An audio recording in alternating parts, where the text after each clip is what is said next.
Saudi वज़ीर ख़ारजा की क़यादत में एक आला सतही वफ़द इस्लामाबाद में मौजूद है। आज $7 बिलियन की सरमायाकारी फ़ाइनलाइज़ हो रही है। मैं नाज़रीन को बताना चाहता हूँ कि जो ऑयल रिफ़ाइनरी सऊदी 2015 से फँसी हुई थी, ऐलान के बावजूद उसके रास्ते की तमाम रुकावटें दूर हो गई हैं और ये ऑयल रिफ़ाइनरी का प्रोजेक्ट जो है वो अब फाइनल हो गया है। सऊदी सरमायाकारी के हवाले से सऊदी डेलीगेशन ने इस पर रज़ामंदी दे दी है। तांबे की जो मादनियात हैं, उनमें भी $2 बिलियन की जो सऊदी सरमायाकारी है, वो भी फाइनल हो गई है।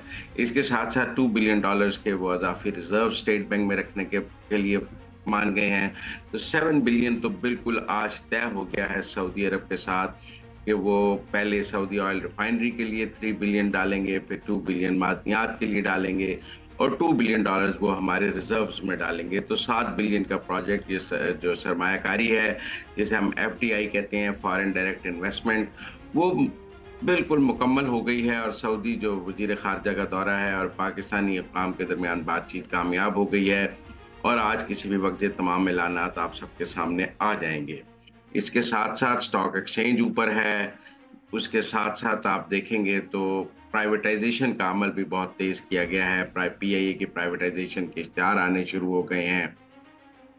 प्राइम मिनिस्टर ने पावर कंपनीज के हवाले से कहा है कि जो जेनकोस फ़ाल हैं, काम कर रही हैं, उनको प्राइवेटाइज़ करें और जो गैर फ़ाल हैं, नुकसान में हैं, उनको नीलाम करें, ताकि हुकूमत पर से इनका बोझ ख़त्म हो सके। रिज़र्व्स बढ़ रहे हैं, तो इसलिए पाकिस्तान शहबाज शरीफ की हुकूमत माशी मैदान में अच्छा परफ़ॉर्म कर रही है और अगर हम उसकी पहले 1 डेढ़ माह की कारकर्दगी देखें माशी मैदान में, तो हमें बहुत माशी इस्तेहकाम नज़र आएगा और चीज़ें बेहतरी की तरफ जाएँगी। आप कहेंगे मैं क्या कहानी सुना रहा हूँ, पेट्रोल तो कल ₹4.93 महँगा हुआ है, पेट्रोल महँगा हुआ है, लेकिन आलमी दुनिया में आप जंग को देखें, पेट्रोल की कीमतों को देखें, कोई भी हुकूमत अब पेट्रोल की कीमत को मुकामी तौर पर कंट्रोल नहीं कर सकती। ये एक इंटरनेशनल मार्केट है, इंटरनेशनल इफ़ेक्ट्स हैं, लेकिन आप देखें डॉलर को कंट्रोल किया गया है, ट्रेड डेफ़िसिट को सरप्लस में रखा गया है।